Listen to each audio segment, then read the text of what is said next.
Hey people, this is going to be a great show. I'm going to show you some hidden history about Egypt that they don't want you to know. You know, if you look at the ancient art in Egypt, you'll see different people. You'll see some red people and you see some dark black people. You'll see some people that's about my color at the end of the summer.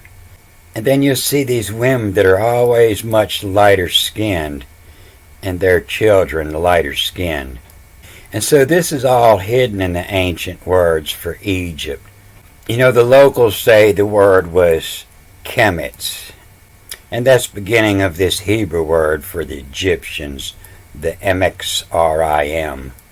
And this word Egyptian didn't come up until the Greek Bible, when Abraham and Sarah were gone to Egypt. But Egypt was the mixing pot. You know, they had green people, they had baboon people, they had dog people, and many priests, the bird people. And if you Google how Egypt got its name, they're going to refer you here to this Wikipedia. And if you read this, you're going to be dumber than when you started. They say it comes from Hut Ka Ptah, and Ka is the soul here. And I guess the home is a hut. They'll say the ancients called it Kemet, meaning the black land. And it was the Greeks that interacted with Egypt and they encountered Memphis. And if you've ever been to Memphis, Tennessee, you'll believe that that means the black land. But they say it means the home of the soul, the hut, Ka, of Ptah, the green, the life. But the reason they don't want you to know the meaning of this is because it changes the story. They try to tell the story that Abraham was coming from the north and came to Egypt. And if they interpreted the words correctly, it says that Abraham was coming from the west to Egypt. And you see that in Genesis 12 when Abraham and Sarah's on the move during a famine. And he moved from there to the mountain east of Bethel. And he pitched his tent with Bethel on the west and Ai and Ai on the east. And he built there an altar to Yahweh. And so Ai, they say that it means a heap of ruins. So that means, you know, it's an old city that's been demolished. But that doesn't mean that that's what this word means, and it definitely doesn't. They're trying to translate this to what they got in the Greek Bible, where this word Aya is spelled Agge, which is pronounced Ange. You'll see it in the Greek word for English in England, spelt with a double G, same as angel, as a hinge, you know, Stonehenge, the heap of ruins. You see it in Genesis 19 here when the two angels, Agge, the angels come to Sodom and Gomorrah, come visit Lot. And this starting with the A, you know, actually reads backwards, and that's where the ENG, the hinge on, and Akkada, under the east. And the Egyptians would have wrote that like this, which looks more like a Asian style hat with some arms rowing the boat. And it's the Eng. You know, it looks like these people you'll see in a Thailand market.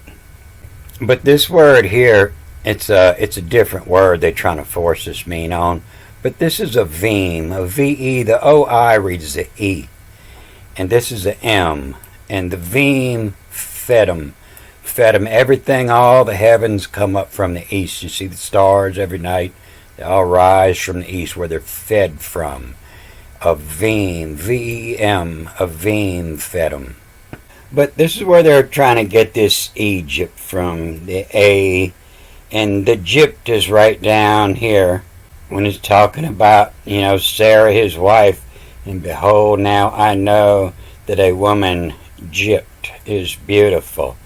The ruins beautiful is the Egypt. But that only come when the time the Greeks got there. Because a Veem, a V-E-E-M, a Veem Fedum, is a storehouse in many languages. The Dutch, German, the veen is a storage of goods, place where goods are stored, the warehouse. And like I've always said, Egypt was where people were eating come the Ice Age. The Indonesians saw it the same way, a warehouse. There was a famine, they were roving, and the warehouse that fed them is the ruins over there on the east. Why been? Who been from, backwards and forwards after attack? From some, and double M is IZ, and some is believe. This is who fed them, who has been, some of them is believe. And a fur of some, and called on the name, and a fur of some Jew, Jewe. And so all the names, most of the names in the Bible have a meaning. And you see the same word that JPT here, Gypt. And when it comes to Japheth, they say it means opened. And then the Hamites, the sons of Ham, they say Ham means hot. And they say Cush, the Cushite kings were black. And the foot, they say it means bow. But the fist meant bow. The fist, the hand, and the foot both, they say, mean bow now. My rainbow I set in the cloud, and it shall be for the sign of the covenant between me and the earth. And they'll say here, is the fist, the bow, for hunting or battle. Armed with bows, using both the right hand and the left. The bows is the fist, is what they say. And if he's shooting arrows with the bow is B, in fist. So you could really never go with what they say. The Ham is the hot, and the Cush is the black, and the foot is the bow. And the cannon, looks like a word canyon when they say it means the lowland. But Mizraim, this is where the word that the Kemites come from, and Egypt, and it don't get a meaning. It's just the land of the Copts. And if you look up the meaning of Copts, they'll just say it means the people or the government of Egypt. And according to their decryptions, that means the soul of Ptah. And here they'll say that it's a Christian ethno-religious group native to Northeast Africa. But there's a lot more information on it here in Genesis 12, hidden in these words for Abraham and Sarah his wife, always Sarah his wife, which is the same word that they'll say is the prince, the princess, the ruler, things like that. And so this isn't that long of a chapter, and I believe I'm going to break up and read you this whole chapter in next 2 or 3 movies, because their interpretation is way poor. So it's been raining. I got about 10 inches of rain the past couple of days, and tomorrow is Mother's Day, and just like every other year, these parrot gladiolas will bloom for Mother's Day. You see some on a long spike here, and the bottom's just starting to open, and all these flowers, they'll go on up and open up to about 14 high, I believe is the tallest one I've seen, and they'll bloom for a week. So if anybody's interested in some gladiolas, holler at me about December, and when they're dormant, I'll dig up some of these bulbs, and you plant them from the bulb. You got to catch the bulb when it's dormant to dig it up. And I'll try to remind you again come December. And this is that one that's growing off by itself, and this is some proof that plants communicate.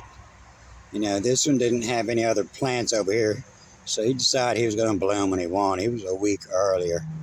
But you see that all these are turning to seed pods, and I don't know if you can grow it from seed. Maybe if you're good in a greenhouse, you can. but they come from bulbs much easier. And it's come up 1, 2, 3, 4, 5, 6, 7, 8, 9, 10, 11, 12. This one got 13 flowers on it. And I'm going to cut this off here. Good day.